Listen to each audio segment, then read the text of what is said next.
வெயில் நல்ல வெயில்.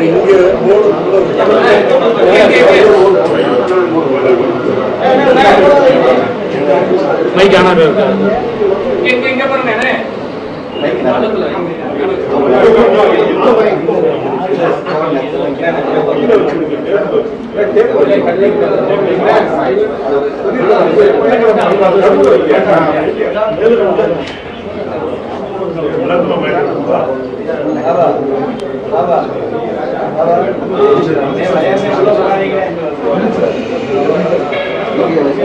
மூணுல போட்டு மூணுல ஸ்பீடா போட்டு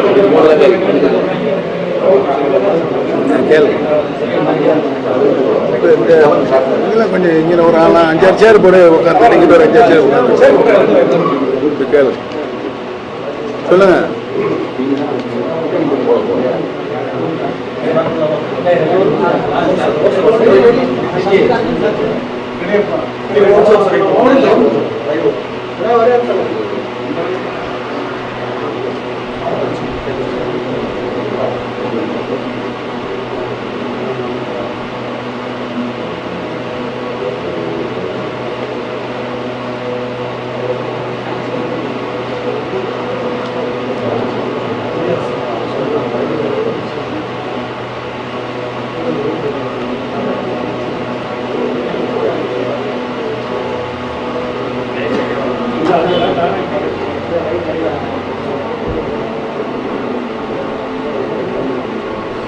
ஒரு கேள்வி இல்லையா? கேள்விங்க செட் பண்ணி செட் பண்ணுறாங்களா?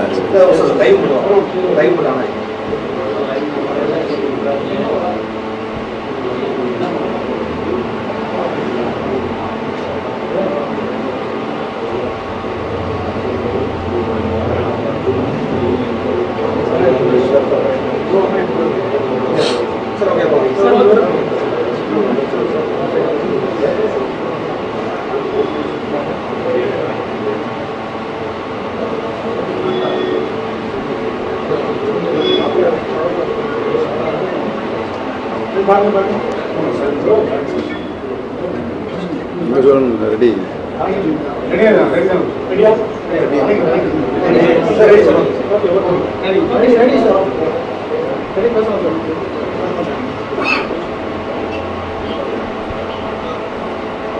கேளுங்க. அதிமுக உண்மை மீட்பு கழகத்தின் சார்பாக வந்து இப்போ திமுக இருந்திருக்கீங்க.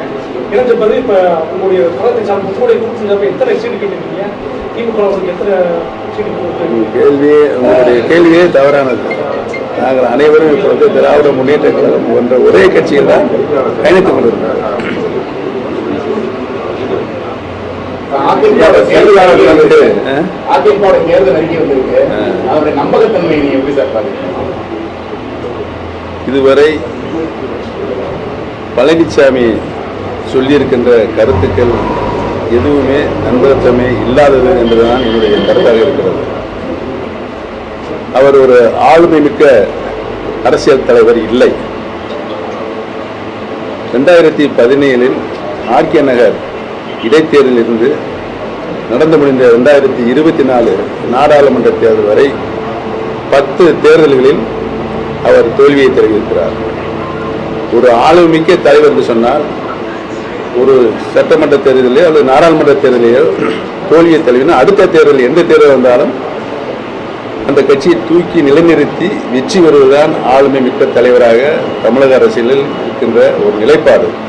அது எடப்பாடி பழனிசாமி இல்லை என்பதை நிறுவனம். ஆகவே அவர் ஆளுமை மிக்க தலைவராக இல்லை என்ற காரணத்தினால் தொடர்ந்து தோல்வியை 10 தேர்தல்களில், நாடாளுமன்ற தேர்தல், சட்டமன்ற தேர்தல், இடைத்தேர்தல்கள், இப்படி அனைத்து தேர்தலும் பழனிசாமி படுதோல்வி பழனிசாமியால்தான் அரசியலில் நிலை கொண்டிருக்கிறார் என்று தெரிவித்துக் கொள்கிறேன். செய்தியாளர் சந்திப்பு அழைத்திருக்கிறீர்களா?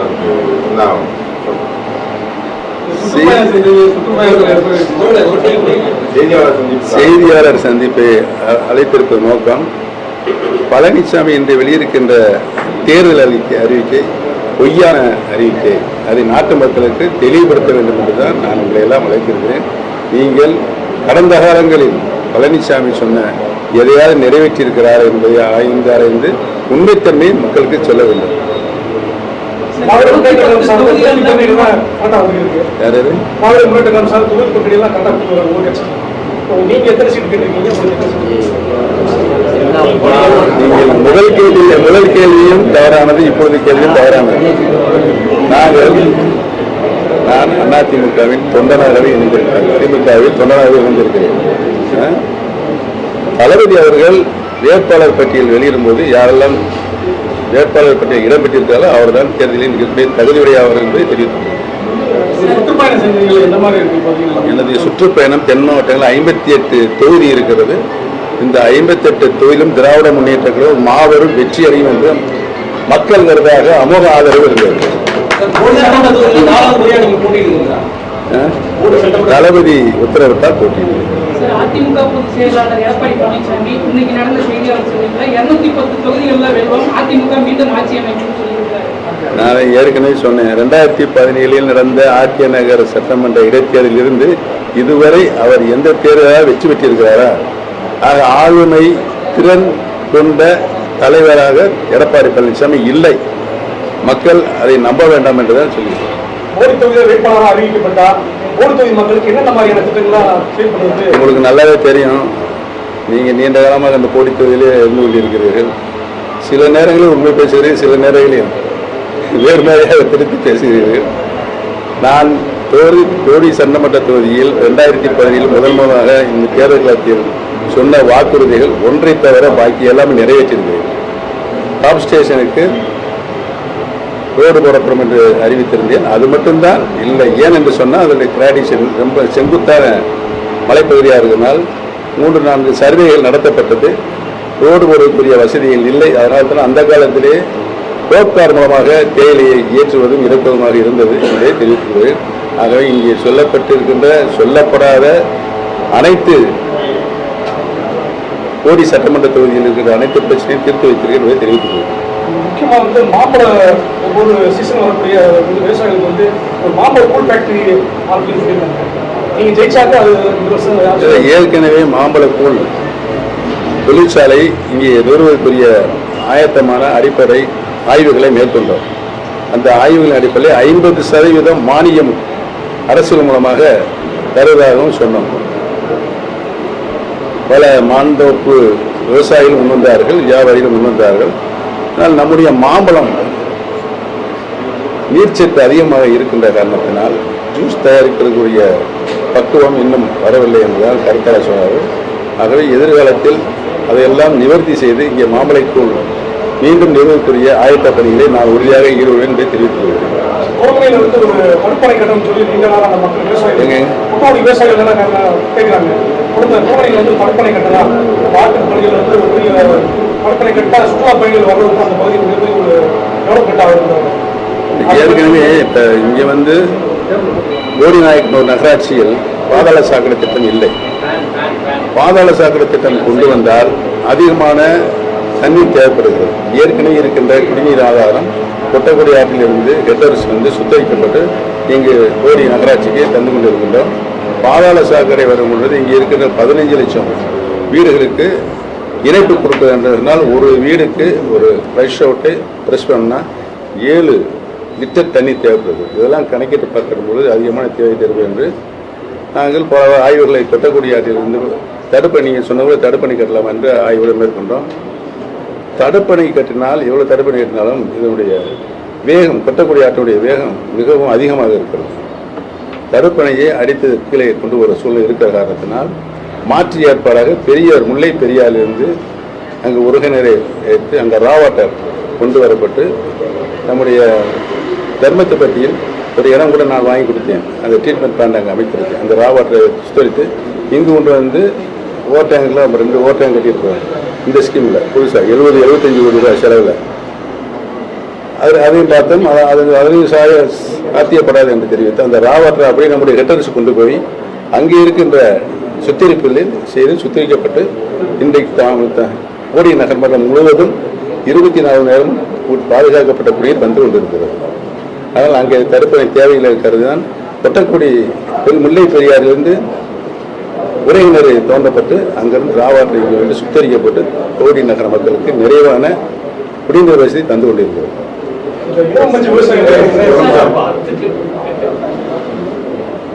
அதிமுக கூட்டணியில சிறிய கட்சிகள் இரட்டை சின்னத்தில் போட்டியிடாமல் பாஜக சின்னத்தில் போட்டியிட ஆர்வம் காட்டுவது இதுதான் நல்ல கேள்வி. பழனிசாமி பாரதிய ஜனதா கட்சி இணைந்து அமைத்திருக்கின்ற கூட்டணி யார் தலைமையான கூட்டணி சொல்லுங்க? யார் தலைமையான கூட்டணி? யார் சொல்ற? அப்படி எடப்பாடி பழனிசாமி தலைமையிலான கூட்டணி என்றால் அவர் அழைத்து வருகின்ற கூட்டணி மற்ற கட்சிகள் அவருடைய சின்னத்தில் போட்டியிட விரும்பவில்லை என்றால் எடப்பாடி பழனிசாமி சார்ந்திருக்கின்ற கட்சியினுடைய சின்னத்தில் தானே போட்டியிட வேணும். இப்ப பாதி பேர் அங்க தாமரையில் போட்டிடுறாங்க, பாதி பேர் இங்கே போட்டிடுறாங்க. இப்ப யார் தலைமையிலான கூட்டணி?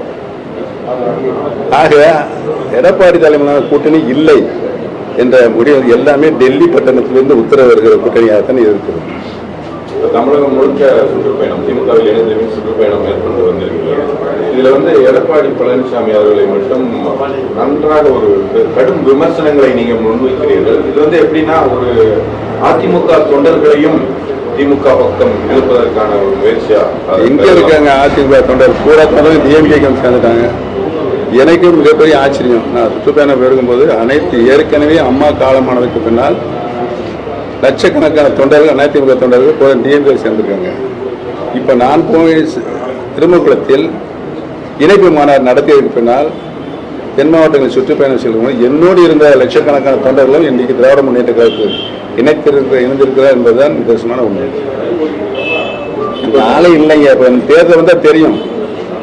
இவர் சும்மா தேர்தல் அறிக்கை இன்னைக்கு வெளியிட்டிய தேர்தல் தான் ஒரு ஆளுமிக்க தலைவரை நிரூபிக்கிறதுக்கு அந்த மாதிரி மக்கள் நம்ப வைக்கிறதுக்காக நீ நாடகம் நடிச்சிருக்காரு. இந்த நாடகம் உண்மையிலேயே எடுபடாது. இப்போ இந்த அதிமுக சட்ட விதிகளை மீட்கும் போராட்டம் நீங்க முன்னெடுத்திருக்கீங்க. அது நீதிமன்றத்தில் எழுதியில் இருக்கு. நேற்று கூட ஒரு மீட்டிங் சொல்லியிருந்தீங்க. அதை பத்தி கொஞ்சம் சொல்லுங்க. அதோட மூவ்மெண்ட் எப்படி இருக்கு? புரட்சி தலைவர் எம்ஜிஆர் அவர்கள் கழக அதிமுக என்ற இயக்கத்தை அரசியல் கட்சியை இயக்கும்போது 45 சட்ட விதிகளை அவர் உருவாக்கினார். 44 சட்ட விதிகளை திருத்தம் செய்து கொள்ளலாம் அல்லது ரத்து செய்தலாம், காலத்துக்கு மாற்றம் செய்து கொள்ளலாம் என்ற அந்த சட்ட விதிகளில் இடம் இருக்கிறது. திருத்துவதற்கோ ரத்து செய்வதற்கோ. ஆனால் ஒரே ஒரு விதியை மட்டும் திருத்தம் செய்யவோ ரத்து செய்யவோ கூட என்று தலைவர் அவர்கள் கைப்பற்ற எழுதியிருக்கார். என்ன விதி என்று சொன்னால், கழகத்தினுடைய பொதுச் செயலாளர் என்ற பதவிதான் முதலில் தேர்தல் நடத்தப்பட வேண்டும். அந்த கழகத்தினுடைய பொதுச் செயலாளர் பதவியினை அதிமுகவுடைய தொண்டர்கள் அவருக்கு அந்த உரிமையை கொடுத்திருக்கார். தொண்டர்கள் அனைவரும் தன்னுடைய வாக்குகளை பதிவு செய்வதற்கு தேர்தல் மூலமாக தேர்வு செய்யப்பட வேண்டும் என்றுதான் பொதுச் செயலாளர் பதவிக்கு அவர் அந்த கண்டிஷனை வச்சிருக்காரு.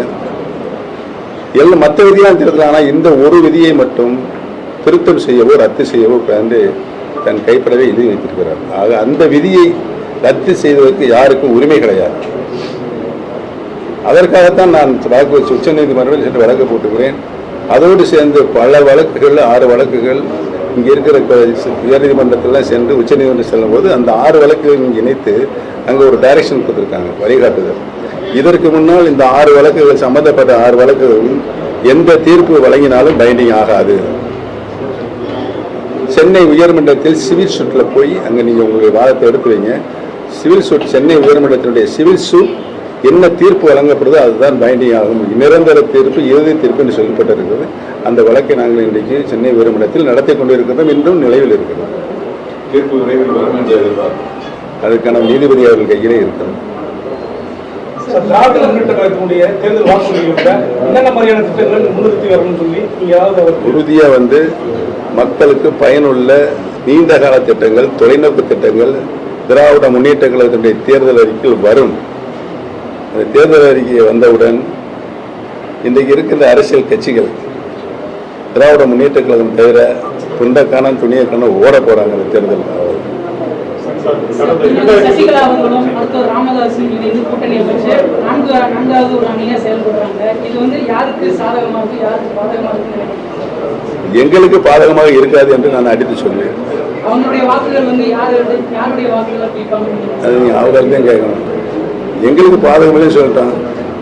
ஏன்னா எங்களுடைய வாக்குகள் எல்லாமே நிரந்தரமான வாக்குகள். அவர்கள் ஆரம்பித்திருக்கின்ற அரசியல் கட்சி எங்களுடைய வாழ்த்துக்களையும் தெரிவித்திருக்கிறேன். இந்த தேர்தலில் வந்து தீயசக்தி திமுகவுக்கும் டிவிகேவுக்கும் தான் போட்டின்னு சொல்லி தாவேகா தலைவர் விஜய் ஒவ்வொரு பரப்புரையிலும் சொல்லிட்டு வர்றாரு. அதை பற்றி என்ன நினைக்கிறீங்க? திமுகவுக்கு எதிரி வந்து தாவேகா. திமுகவுக்கு இன்றைய அரசியல் களத்தில் எந்த எதிரியும் இல்லை. தாவேகா தலைவர் விஜயனுடைய அரசியல் வந்து எப்படி இருக்கு? அது அவர் தான் நிரூபித்து காமிக்கணும்.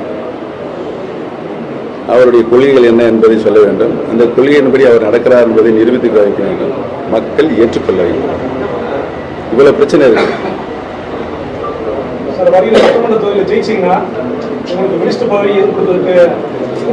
முதல்ல வந்து சட்ட வேட்பாளரை நிறுத்துவதற்கு தளபதி அவர் உத்தரவிட வேண்டும். அதற்கு பின்னாலே மற்றதெல்லாம்.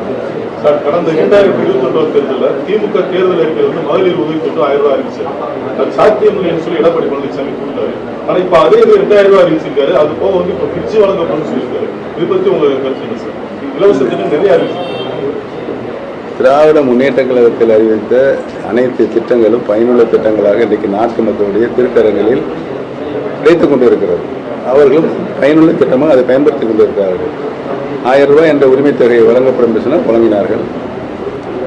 விடியல் பயணம் என்று சொன்னார்கள். அதுவும் இன்றைக்கு மகளிர்கள் இலவசமாக பயணித்துக் கொண்டிருக்கின்றார்கள். போக்குவரத்து கழகங்கள் அனைத்து நிலைகளிலும் இன்றைக்கு திராவிட முன்னேற்ற கழகம் அறிவித்த தேர்தல் அறிக்கையில் இருந்ததை காட்டிலும் தேர்தல் அறிக்கையில் இல்லாத காட்டிலும் நிறைவாக மக்களுக்கு பல்வேறு திட்டங்களை தந்து கொண்டிருக்கிறார் என்பதுதான் இன்னைக்கு உண்மை. ஏற்கனவே கடந்த ஆட்சியில் நிதியமைச்சராக எடப்பாடி பழனிசாமி அறிவித்த இலவச திட்டங்கள் சாத்தியப்படுமா சார்? அவரால் கொடுக்கவே முடியாது. மக்களை ஏமாத்துறதுக்கு இந்த தேர்தல் அறிக்கை மூலமாக இவ்வளவு தேர்தலையும் அறிவித்தல் கண்டால் அவரால் முடியாது. நான் ஒன்று மட்டும் சொல்றேன். ஒவ்வொரு தேர்தலிலும் தேர்தல் அறிக்கையில் நாங்கள் மதுவை நிறுத்துவோம் என்று சொல்லிக் கொண்டிருக்கிறோம். பழனிசாமி கூட 2019 அந்த நாடாளுமன்றத்தில் சொன்னார். 20 கொரோனா வந்துச்சு. 20 கொரோனா வந்தது. கொஞ்சம் அமைதியாக தம்பிகளா. கொரோனா வரும்போது 146 நாட்கள் முழுவதுமாக மதுபான கடைகள் அடைக்கப்பட்டது. இவ்வளவு அதிகமான நாட்கள் மதுபான கடைகள் அழைக்கப்பட தொடர்ந்து மதுபான கடைகளும் தொடர்ந்து நிரந்தரமாக முடியிருக்கலாம். அதை பழனிசாமி செய்யவில்லை. 146 நாட்கள் என்பது அது மக்கள் ஓரளவுக்கு மறுக்கக்கூடிய நிலைக்கு கொண்டு விட்டார்கள். அதனைத் தொடர்ந்து அந்த மதுபான கடை அடைத்திருக்கும். அது செயலில் இவர் சொன்னார்ல நாடாளுமன்ற தேர்தலில் 19 நாடாளுமன்ற தேர்தல் மதுபான கடை அடைக்கப்படும் சொன்னார்ல, செஞ்சார். அது மாதிரி இவர் சொன்னாலும் எதுவுமே செய்யலை. இப்போ வந்து எப்படியாவது இந்த 10 தோல்வியை மறைக்கணுங்கிறதுக்காண்டி நிறைய புழுகு மூட்டைகளை அள்ளி விட்டுருக்காரு. எதுவுமே நடக்காது. மக்கள் மறந்து விடுற என்ற எண்ணத்தில் இவர் இன்னைக்கு விளையாட்டு இருக்க அரசியல் விளையாட்டு இருக்காரு. டெல்லி சென்ற போது ஒரு முன்னாள் முதல்வர் அதிமுகவின் ஒருங்கிணைப்பாளர் அப்படின்னு கூட பார்க்காம ஒரு மத்திய அமைச்சர் காக்க வைத்து உங்களை வந்து இப்ப நடந்த 3 வருஷத்துக்கு முன்னாடி வந்து செய்தியாளர்கள் சொல்லியிருக்கீங்க. இப்படி தொடர்ந்து அந்த மத்திய அமைச்சர் மேல என்ன விமர்சனம்? நானே மறந்துட்டேன். இதயம் தாங்கும் இதயம் வேண்டும் என்று அன்பு அண்ணா சொன்னார் என்று சொல்லிவிட்டு மறந்து அப்பவே அதை டிராப் பண்ணிட்டேன். மிகப்பெரிய பிரச்சனைகள் வந்து மது போதை, போதை கலாச்சாரங்கள், சிறுமிகள் பாலியல் பழக்கம், மாணவிகளுக்கு பாலியல் பழக்கம், இந்த மாதிரியான விஷயங்கள் வந்து இன்னைக்கு ஹைலைட் ஆகியே போகிறது. இந்த தேர்தல் வாக்குறுதிக்கு அப்புறமா, அந்த தேர்தலுக்கு அப்புறமா உங்களுடைய முயற்சியில வந்து இந்த மாதிரியான மிக சம்பவங்களுக்கு எப்படி முற்றுப்புள்ளி வைக்கிறதுக்கு என்ன மாதிரி நடவடிக்கை? இல்லை, சில சம்பவங்கள் ஜனநாயக நாட்டில் நடப்பது இயற்கை. ஆனால் அந்த சம்பவங்களுக்கு தொடர் நிகழ்ச்சியாக நடவடிக்கை எடுத்திருக்கிறாரா இல்லையா என்பதுதான் பார்க்க வேண்டும். நடவடிக்கை எடுக்கப்பட்டிருக்கிறது. இந்த நடவடிக்கைக்கு தவறு செய்வதற்கு உரிய தண்டனையும் வழங்கப்பட்டுக் கொண்டிருக்கிறது. இதுதான் இன்றைக்கு அரசியல். அரசு மாண்புமிகு முதலமைச்சர் அவர்கள் உடனடியாக நடவடிக்கை எடுத்திருக்கார். அவரை போல துப்பாக்கி சூடு நடந்தது வந்து நிருபர்லாம் கேட்கும், உங்களை மாதிரி நிருபர்லாம் கேட்கும்போது நீங்கள் சொல்லிட்டு எனக்கு துப்பாக்கி சூடு தூத்துக்குள்ள நடந்தது எனக்கே தெரியும் சொன்னால் ஒரு முதலமைச்சர் எப்படி நியாயமா? தம்பி நீங்களே சொல்லுங்க. நீங்கள் தானே எடப்பாடிக்கு சப்போர்ட் பண்ணிக்கிறீங்க.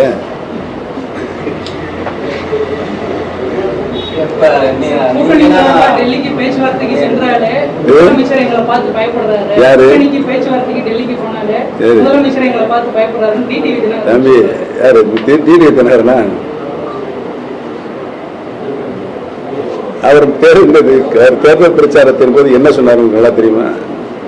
எடப்பாடி பழனிசாமி தமிழகத்தினர் முதலமைச்சராக ஏற்றுக்கொண்டால் நான் தூக்கப்பட்டு சாவேன் என்று சொன்னார். நடந்திருக்குதா? இப்ப என்ன சொல்றாரு? என் அருமை அண்ணன் எடப்பாடி பழனிசாமி என்று சொல்றாரு. சகோதரர்களுக்குள்ள ஏற்பட்ட சண்டை மனஸ்தாபம் எல்லாம் தீர்ந்துருச்சு. அம்மாவினுடைய பிள்ளைகளா ஓரணியில இணைஞ்சிருக்கிறோம். அம்மாவின் ஆட்சி மீது இவர் டிடிவி தினர் எடப்பாடி பழனிசாமி 420 பழனிசாமி டிடிவி பார்த்து 420. இதுக்கு நான் என்ன போய் சொல்லுங்க. இப்ப இவர்கள் இணைந்து சந்திக்கிற அந்த கூட்டணி எப்படி இருக்குன்னு நினைக்கிறீங்க? இதெல்லாம் ஆக்டிங்க, நாடகங்க. நாடகத்தை ஏற்கனவே முத்தமிழறிஞர் கலைஞர் சொல்லியிருக்கார். நாடகங்களை நான் என்றுமே நம்புவதில்லை. நம்பாதீங்க அந்த நாடகத்தெல்லாம். தேர்தல் டிடிவி தினகரன் சொல்லலாம் ஞாபகம் வருது சார். நம்ம இதில் என்னன்னா, நீங்க அந்த தொண்டர் உரிமை மீட்பு குழு வச்சிருக்கும் போது கோடநாடு கொலை வழக்கு அதை விரைந்து விசாரிக்க சொல்லி தமிழக அரசை வலியுறுத்தி ஒரு ஆர்ப்பாட்டம் நடத்தினீங்க. அதுல தான் மீண்டும் ரொம்ப நாளைக்கு அப்புறம் டிடிவி தினகரனோட கை கோர்த்தீங்க. இப்ப அந்த கொலை வழக்கு சம்பந்தமா இப்போ நம்ம முதல்வர் இருக்காரு, அதை எந்த மாதிரி வலியுறுத்துவீங்க? அதோட ரெஃப்ளெக்ஷன் என்ன மாதிரியான? நான் ஆரம்பத்திலிருந்தே சொல்லி இருக்கின்றேன் இருக்கிறேன். அந்த வழக்கு விசாரிக்கப்பட வேண்டும் ஆரம்பத்தில் சொல்லிட்டு இருக்கேன். உறுதியாக தளபதி அவர்கள் அந்த நடவடிக்கை எடுப்பார் என்பதை தெரிவித்துள்ளேன். கொலை வழக்கு இந்த தேர்தலில் எதிரொலிக்குமா? அதெல்லாம் மக்களுடைய கையில் இருக்கு, அவங்களுடைய இதயங்கள் இருக்கு. யார் அதை செய்தார் என்பது நாட்டு மக்களுக்கு நன்றாகவே தெரியும். சந்தேகப்படுறாங்க. யாரை சந்தேகப்படுறாங்க? யார் அப்போ ஆட்சியில் இருந்தது? அந்த சம்பவம் நடக்கும்போது ஆட்சியில் இருந்தவர்கள் ஏன் மின்சாரத்தை துண்டிக்க வேண்டும்? இப்படி பல பிரச்சனை இருக்கு, விசாரணை வளையத்துக்குள் இருக்கிறது. சார், நாளுக்கு நாள் இலவசங்கள் ஆரம்பிச்சதுனால தமிழக அரசுடைய கடன் சுமை மேலும் அதிகரிச்சு போகுதுன்னு சொல்லியிருக்காங்க. அதிமுக கடன் சுமையை காட்டிலும் இன்னைக்கு திமுக கடன் சுமை அதிகரிச்சு. ஸோ இந்த இலவசங்களை தவிர்த்து மக்களுக்கு நல்ல கல்வி, நல்ல ஒரு மருத்துவம், இந்த மாதிரியான ஆண்டு கொண்டு இருக்கின்ற மாண்புமிகு தமிழக முதலமைச்சர் திராவிட முன்னேற்ற கழகத்தினுடைய தேர்தல் அறிக்கை இன்னும் அறிவிக்கவில்லை. புரிஞ்சுக்கோங்க. அந்த தேர்தலை அறிவிக்கும் போது ஆண்டு கொண்டு இருக்கின்ற முதலமைச்சர் தமிழக அரசினுடைய நிதிநிலை எந்த அளவுக்கு இருக்கிறது, என்னென்ன திட்டங்கள் அறிவித்தால் நம்முடைய நாட்டினுடைய நிதிநிலை அறிக்கை பாதிக்காது என்பதெல்லாம் ஆராய்ந்து அவர் நியாயமான முடிவை எடுப்பார் என்பதுதான் உறுதியானது. அந்த அடிப்படையில் தான் கடந்த 5 ஆண்டு காலம் ஒரு சிறந்த நிர்வாக திறனுள்ள முதலமைச்சர் எந்த திட்டத்தை கொண்டு வருகிறார், எந்த திட்டத்தை செயல்படுத்துகிறார், அந்த திட்டத்தின் மூலமாக தமிழகத்துடைய பொருளாதார வளர்ச்சி அடைவதற்கு என்னென்ன காரணிகள் இருந்து பொருளாதார வளர்ச்சி அடைந்திருக்கிறது, மத்திய ஆண்டுவதற்கு மத்திய அரசினுடைய பொருளாதாரம் 8% கீழே தானே இருக்கிறது. தமிழகத்தினுடைய முதலமைச்சருடைய 5 ஆண்டுகள் ஆட்சியினுடைய பொருளாதார வளர்ச்சி 11.08% உயர்ந்திருக்கிறது. இதெல்லாம் பார்க்கும்போது அவர் திட்டமிடுகிறார், நிதிநிலைக்கு ஏற்ப கட்டுப்பாட்டுக்குள் வைத்து திட்டமிடுகிறார், திட்டத்தை செயல்படுத்துகிறார். இது நடந்தது. அதாவது ஒரு கடன் வாங்குகிறோம் என்று சொன்னால் கடனுக்கு இந்த கடனை மூலதன திட்டங்களுக்கு செலவழிக்கும். மூலதன திட்டங்களுக்கு சொன்னால் கிரியேஷன் ஆஃப் அசெட், சொத்தினுடைய மதிப்பை மூலதனத்தை செலவழிக்கணும். அப்போதே நாட்டுடைய அந்த மூலதனத்தின் மூலமாக வருகின்ற வளர்ச்சி, உற்பத்தி, அதன் மூலமாக வருகின்ற மார்க்கெட்டிங்கு, வியாபாரம், வருமானம், இந்த வருமானத்தின் அடிப்படையில் பொருளாதார வளர்ச்சி நிகழ்கிறது என்பதை தெரிவித்துக்கிறேன். அதன் அடிப்படையில் தான் 5 ஆண்டுகள் ஒரு சிறப்பான ஆட்சி நடத்தி பொருளாதார வளர்ச்சியை 11.08% தளபதி அவர்கள் கொண்டு சென்றிருக்கிறோம் என்று சொன்னால், கடந்த இந்த 14 ஆண்டுகளில் பொருளாதார வளர்ச்சி 10% மேலே செல்லலை. அந்த சாதனையை கொண்டு வந்தவர் முதலமைச்சர் ஸ்டாலின் அவர்கள் தான்.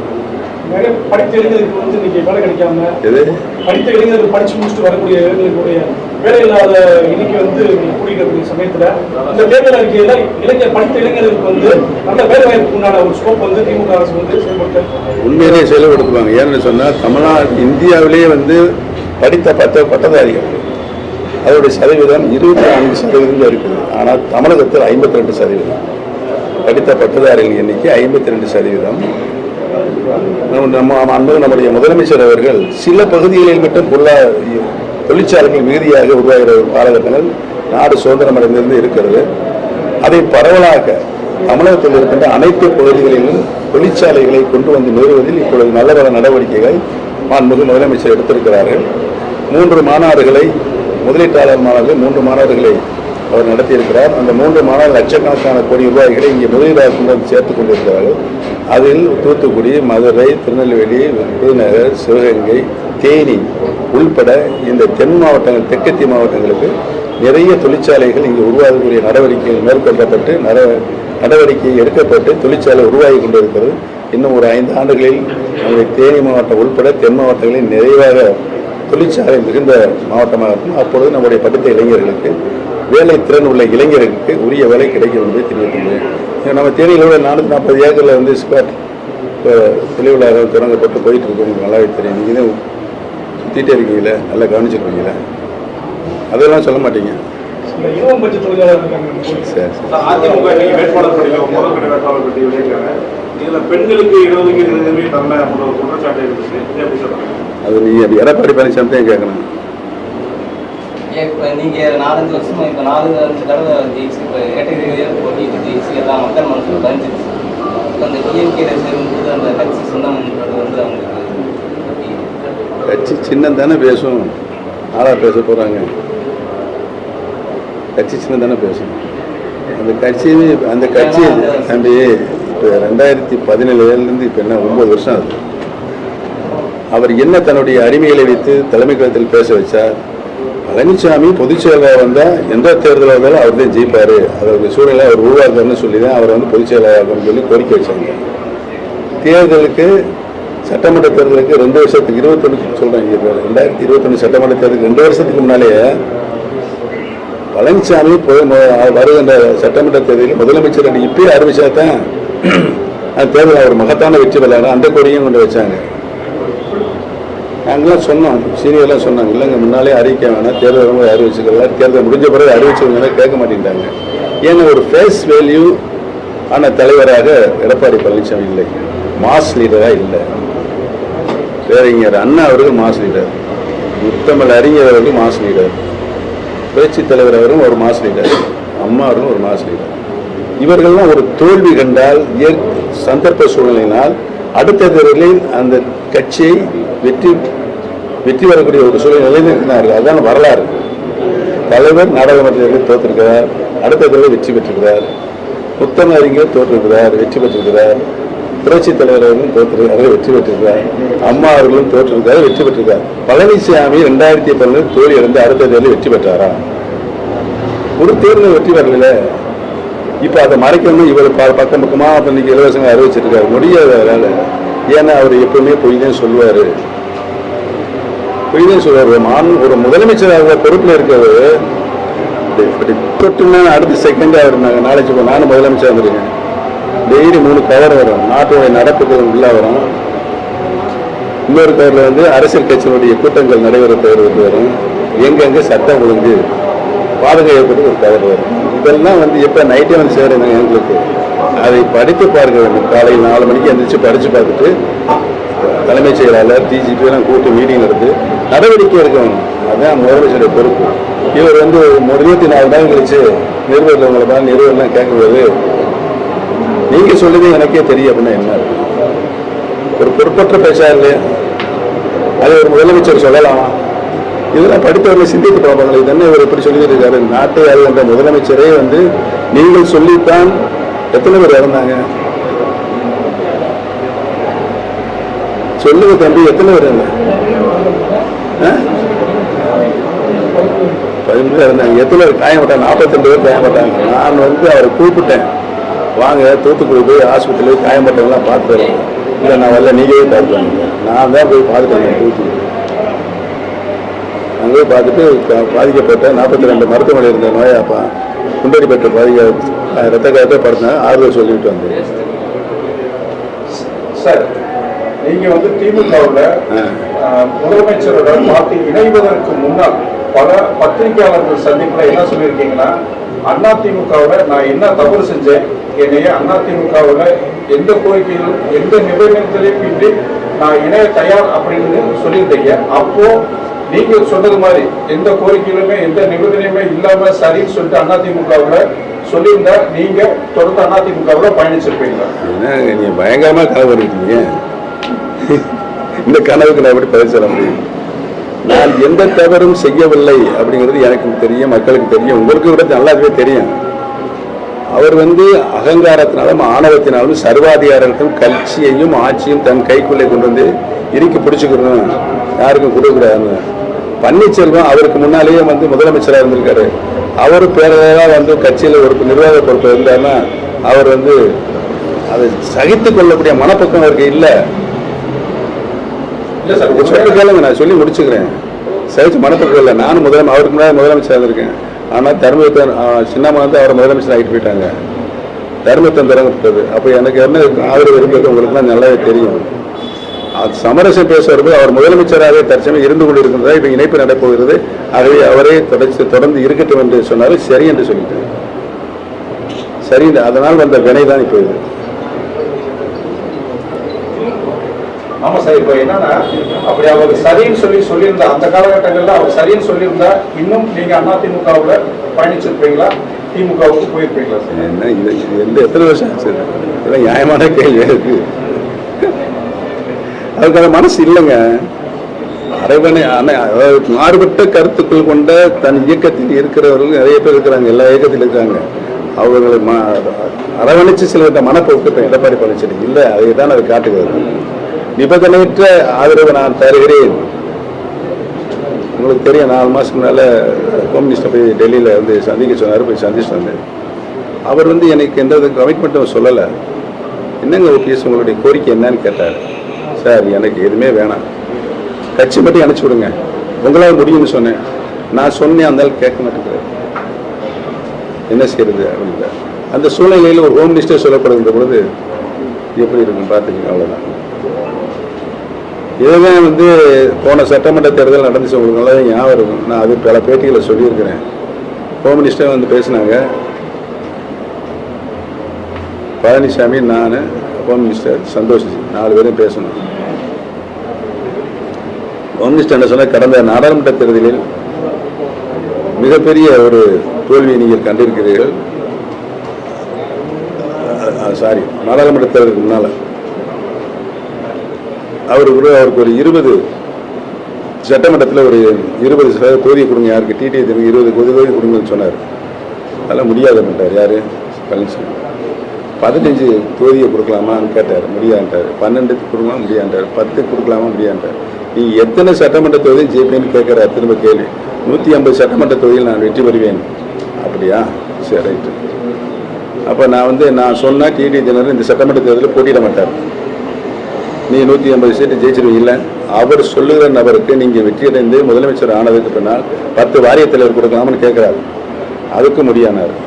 அது குறி சொல்ல முடியாதுன்னா அப்படியே வந்து எந்த பதிலும் சொல்லாமல் கம்யூனிஸ்ட் எழுந்திரிச்சிட்டார். இது நடந்தது உண்மை. நாங்கள் 4 பேர் தான் ஒரு அறையில் உட்காந்து பேசிக் கொண்டிருக்கிறோம். காலம் கடந்ததனால் நடந்த உண்மை நான் சொல்ல வேண்டிய கட்டாயத்தினால் சொல்லிக் கொண்டிருக்கிறேன். 3 முறை அதிமுகவில் 3 முறை முதல்வராக இருந்தவர், 15 ஆண்டுகள் சட்டமன்ற உறுப்பினர், அமைச்சர், பன்முகம் கொண்ட 15 ஆண்டுகள் 5 ஆண்டுகள் அமைச்சர், இல்லை சட்டமன்ற உறுப்பினர், இந்த கோயில் தொகுதி. அப்படி இருக்கிற 2 முறை பெரியவர் தொகுதி. அது வந்து டீலிமிட்டேஷன்லேருந்து ரிசர்வ் ஆனதுனால இங்கே வந்தேன். அப்படி இருக்கிறவர் திமுகவில் இணைந்து விட்டார் தாய் கழகத்தில் அப்படின்னு சொல்ற. எந்த அளவுக்கு கொடுமையை நான் அனுபவிச்சிருப்பேன் 4 வருஷம். எந்த அளவுக்கு நான் 4 வருஷம் பழனிசாமி முதலமைச்சராக இருக்கும்போது எந்த அளவுக்கு கொடுமைகளை நான் சந்தித்திருக்கிறேன் என்பதை நீங்களே யூகித்துக் கொள்ள வேண்டும். சொல்ல முடியாத கொடுமைகள், வேதனைகள். கட்சி என்றால் பாதாளத்தில் கொண்டு போய் தள்ளிக்கொண்டு இருக்கிறாரே என்ற கவலை. ஒரு முதலமைச்சராக ஆக்கப்பட்டவன் திரும்பவும் உரியவருக்கே நான் கொண்டு கொடுத்திருக்கிறேன் 2 முறை. 3ஆம் முறையும் நான் கொடுத்திருக்கிறேன். எந்தவித முரண்பாடும் முரண்டு பிடிக்கவில்லை. அவர்களை பார்த்து தரக்குறையாக நான் பேசவில்லை. எனக்கு முதலமைச்சர் கொடுத்தது தரக்குறையாக பேசவில்லை. பழனிசாமி அப்படி நடந்து கொண்டாரா அரசியலில், தமிழகத்தினுடைய அரசியலில்? நீங்கள் யூகித்து பார்க்கணும். தம்பி, நீங்க ரொம்ப சப்போர்ட் பண்றீங்கல்ல, நடந்திருக்காரா? சொல்லுங்க, சத்தம் போட்டு சொல்லுங்க. இவர் சொல்ல நடந்திருக்காரா? சொல்லுங்க. இப்படி ஆட்டுறீங்களா, இப்படி ஆட்டுறீங்களா? சொல்லுங்க தம்பி, நம்மளுக்கு வேலை பேசிடுங்க. அப்படி இருக்கும்போது அந்த அதிமுகவினர் உங்களை விமர்சனம் பண்றதை எப்படி நீங்க எதிர்பார்க்கறீங்க? நியாயம் இல்லாத விமர்சனங்க. அவங்களுக்குலாம் தெரியும். அவங்களுக்கு எனக்கு சப்போர்ட்டா தான் பேசுனாங்க. தலைமை கழகத்தில் பேசுறது சட்டம் பண்றதே கிடையாது. அகங்காரம், ஆணவம். அதனால இன்னைக்கு படுகொலை யாரு? உதயகுமார் கடற்படை எடுத்து போனாரு. குத்துனாரு, மாம்பட்டி எடுத்து போய் பழனிசாமி அள்ளியில் போய் குழியை போட்டு மூடிட்டாங்க. அவ்வளோதான், ஒரே வார்த்தையில் சொல்லணும். சார், இன்றைக்கு திராவிட கொள்கை கோட்பாடுகளுக்கு நீங்க இணைந்து வந்து கட்சியில் இணைந்திருக்கீங்க. ஒரு அரசியல் பயணா திராவிட முன்னேற்ற படிக்கிற காலத்திலே திராவிட இயக்கத்திலே கொள்கை கோட்பாடுகளுக்கு நான் கட்டுப்பட்டவனாக இருந்திருக்கிறேன், நடவடிக்கையில் இருந்திருக்கிறேன். நீங்கள் நல்லா தெரிஞ்சுக்கணும். நான் கல்லூரி வாழ்க்கையும் சரி மற்ற வாழ்க்கையும் சரி இருந்திருக்கிறேன். எங்களுக்குள் ஒரு வந்தது. இப்போது எனக்கு தாய் கணத்தில் நான் இணைந்திருக்கிறேன். ஏன்னு சொன்னால் இன்னைக்கு நடைபெற்றுக் கொண்டிருக்கின்ற மாண்புமிகு முதலமைச்சர் அவர்கள் அனைவரையும் அரவணைக்கின்ற போக்கில் அனைத்து மக்களையும் ஒரு தாய் மக்களாக பாவித்து ஒரு சிறப்பான ஆட்சியை ஜாதி வித்தியாசம் இல்லாமல் மதங்கள் வித்தியாசம் இல்லாமல் மத சார்பற்ற இயக்கத்தினுடைய தேர்தல் கூட்டணியுடைய தலைவராக இருந்து கொண்டு பல தேர்தல்களை சந்தித்து வெற்றி கண்டிருக்கிறார்கள். இந்த தேர்தலிலும் அவர் கொண்ட கொள்கைக்கு மாபெரும் வெற்றி கிடைக்கும் என்பதை தெரிவித்துள்ளது. கடந்த தேர்தலில் உங்களை எதிர்த்து போட்டியிட்ட வேட்பாளர் பக்கத்தில் இருக்காரு. இந்த தருணத்தில் 2 பேரும் சேர்ந்து நல்ல நண்பர்கள், முன்னாலும் நண்பர்கள், இப்போவும் நண்பர்கள், எப்போதும் நண்பர்களாக தான் இருக்கும். அது ஒரு அரசியல் நாகரிகம்.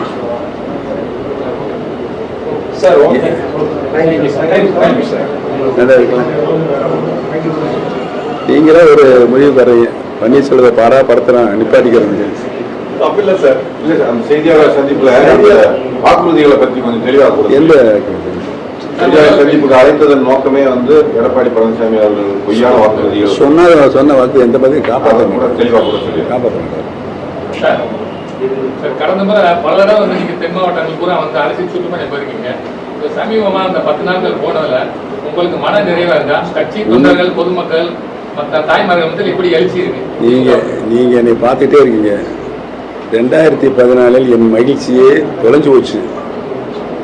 பார்த்தீங்களா நான் எப்படி இருக்கேன்? பார்த்தீங்களா ஜம்முன்னு மகிழ்ச்சியோடு இருக்குன்னா நிறைய பேர் சொல்றாங்க போகும்போது, இப்போதான் நீங்க மகிழ்ச்சியோடு இருக்கீங்க, சந்தோஷமா இருக்கிறீங்க. ஒரு 10 ஆண்டு காலம் அவங்களோட மகிழ்ச்சி அவங்க முகத்தில் நாங்கள் பார்க்க முடியல. அப்படின்னா நான் எவ்வளவு வேதனைப்பட்டிருப்பேன், இந்த பழனிசாமியோட பயணித்ததுனால எவ்வளவு வேதனைப்பட்டிருப்பேன் என்பதை அவர்கள் கூர்ந்து என்னை கவனித்திருக்கிறார்கள். சொல்லுங்க, நீங்களும் சொல்லுங்க, நான் எப்படி இருக்கேன்? இப்போ மகிழ்ச்சியா இருக்கா இல்லையா? அண்ணே, நான் ஏதாவது கேள்வி வந்து கீழே பார்ப்பீங்க, சொல்லுங்க. கருத்துக்கு நான் உள்பட என் மகன் உட்பட இங்க இருக்கின்ற புருஷோத்தமன் நம்மளை அனைவரும் கள்ளவதி வாய்ப்பு தந்தா போட்டிடுவோம். இவருக்கு அவருக்குலாம் கிடையாது. வேற என்ன கேள்வி?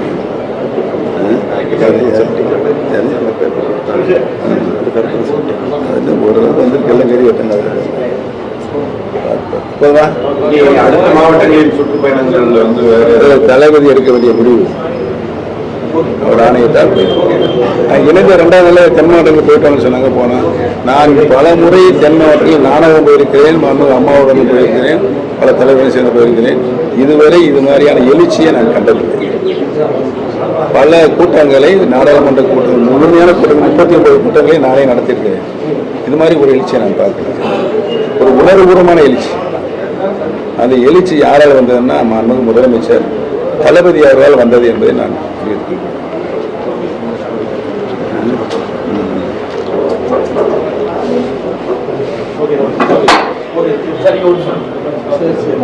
தளபதி அவர்கள் கருத்து, அவர்களுடைய கருத்து என்றைக்கும் வெற்றி பெறும் என்பதுதான் வரலாக இருந்திருக்கிறது. நடைபெற இருக்கின்ற சட்டமன்ற தேர்தலில் 200 தொகுதிகளுக்கு மேற்பட்ட தொகுதிகளில் மதசார்பற்ற கூட்டணி உறுதியாக வெற்றி பெறும் என்பதை தெரிவித்துள்ளேன்.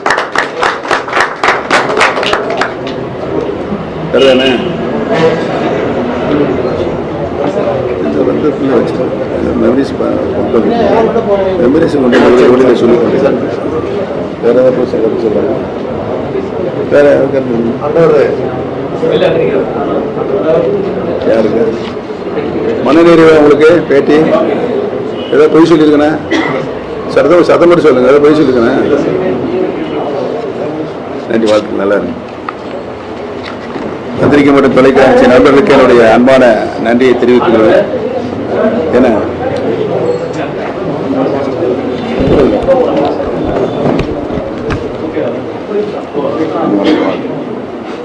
வணக்கம் சொல்லுங்க.